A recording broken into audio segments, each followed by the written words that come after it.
Learning about computer networks can be tough, especially when there are so many terms to learn that don't really mean anything to the average student.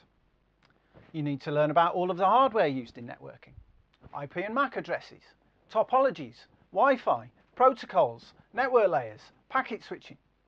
It's a lot to get through. So here's a preview of my GCSE networking workshop.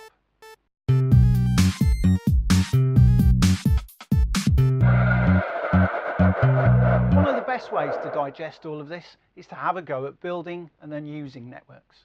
You can tick off all of the learning points as you go. In my networking workshop, everyone starts by playing the part of a network engineer. Our trainee network installation engineers begin with a length of cable and the tools needed to wire it up correctly. Once the cables are tested, they can begin sending data. The first data to be sent is some binary. We use a set of rudimentary signalling circuits which can be used to invent simple methods of sending data. Eventually, students will have come up with their own protocol.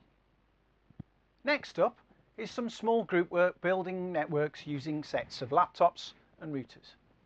With some simple commands, students find out about the different addresses that are used, and they eventually send packets of message data to each other. Students also discover the difference between hubs, switches and routers. If you'd like to bring this workshop to your school, you can book online at www.computerteacher.co.uk.